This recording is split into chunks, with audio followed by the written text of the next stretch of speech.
Okay, so for my module 3, I'm going to be doing a random coefficients model.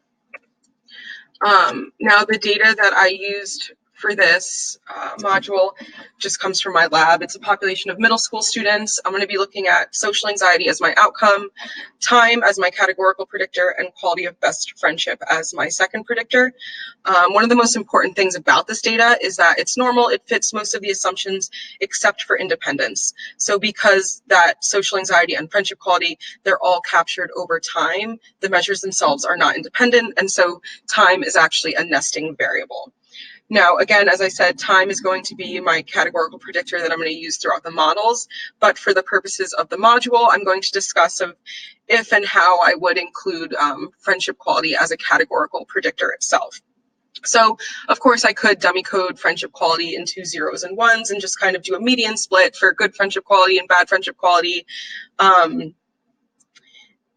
This doesn't really give me much. Zero becomes implicit in the model. And just dummy coding just feels like I'd be falling a little bit short. So ultimately, I would choose to do an effects code. I would use bad friendship as the base, so that would be assigned -1s, and then average friendship and good friendship would get zeros and ones. And so one of the perks of doing an effects coding is I could split it into more than just two groups. Again, I think capturing that difference between average friendship and good friendship could actually be really important for analyses. So that's one of the perks of effects coding. But the main thing is that in effects coding, I can actually get the difference between the group of interest and the grand mean. So in dummy code, everything is referred back to your base, which was good friendship or bad friendship quality in my example. But with effects coding, by using that -1, everything is compared to the grand mean. And I think that is a lot more useful in interpreting output, especially in these more complicated linear models. Now, again, for the purposes of my actual data analysis that are forthcoming, I didn't use either of these methods because I use time as my categorical predictor. And ultimately, these analyses are actually going to be used for a project, so I didn't want to mess too much with my data. So again, the data is nested. It's individuals within time. So random coefficients model is pretty much imperative. I could have done a path model as well, but accounting for a categorical predictor in a path model is much more difficult. I would have had to do a multi-group analysis and then run additional analyses to see if that was significant. It would have been a whole thing. So random coefficients model, I think, is just the more efficient way to test this. So I ran both an unconditional growth model and a conditional growth model. And now, when I was writing out these actual models, I think one of the most useful parts of the mixed effects model reading, which was extraordinarily dense, was actually a really nice and clear table that it provided. So it's table 2. And in that, it described exactly what this one bar ID means. And that is that each level of the grouping factor, which again for me is ID, so individuals, has its own intercept. So here I'm allowing the intercept to vary by ID.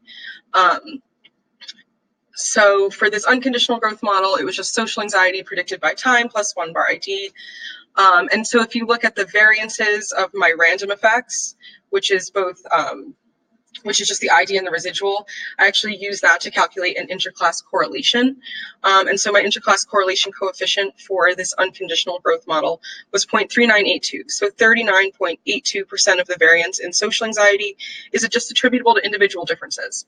That's a pretty significant portion of social anxiety being attributable to just individual differences. But, and then my fixed effect, which was time, was actually statistically significant. And we can see that estimate is negative. So social anxiety is decreasing over time.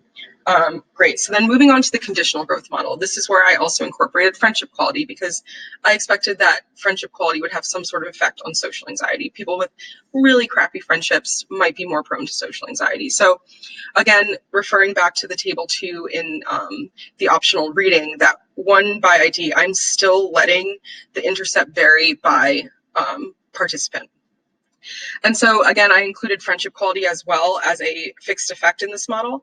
And so just really quickly going back to the random effects, I calculated the interclass correlation again, and this time the coefficient was 0.3826, which means that 38.26% of the variance in social anxiety is attributable to individual differences.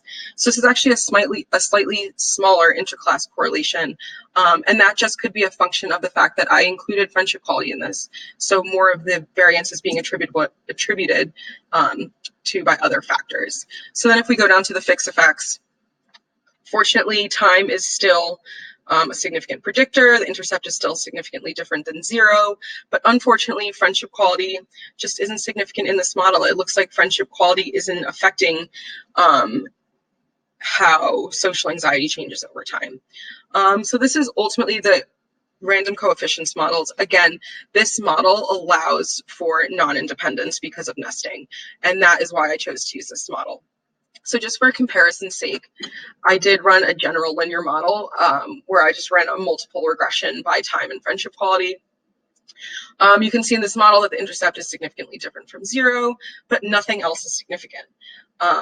So, I mean, the model itself had the omnibus test was significant. It had an adjusted R-square of 0.016. That's like not terrible. But no other predictors are significant. So now we lost significance of time. And this is likely because this model does not account for the individuals nested within time. It assumes normality, it assumes homoscedasticity, but it also assumes independence, and we just don't have that here. So I ran this model for the purposes of comparison, but I would not use this model. You can actually even see that I named it just wrong. So those are my models that I ran for the purposes of this module. The implications of this, unfortunately, social anxiety is just not affected by friendship quality. I mean, I guess that's a good thing, so you don't have people in bad friendships suddenly becoming more socially anxious. And another positive thing about this is social anxiety seems to generally decrease across middle school. Again, that's unexpected. Generally, social anxiety during adolescence really much increases.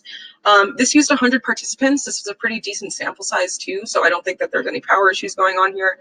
So the last thing that I was thinking of is that maybe social anxiety just isn't as socially based as we think, or maybe the relationship between social anxiety actually and friendship quality actually goes the other way. So just really quickly, I tested social anxiety as a predictor of friendship quality instead, in that maybe people who were highly socially anxious actually had negative impacts on their friendship quality. Still not statistically significant, which is unfortunate. So that's that. Again, using data that's nested in time like this, even the reading said it's imperative to be using these mixed effects models because it accounts for that nesting aspect of the data. And that is my module 3.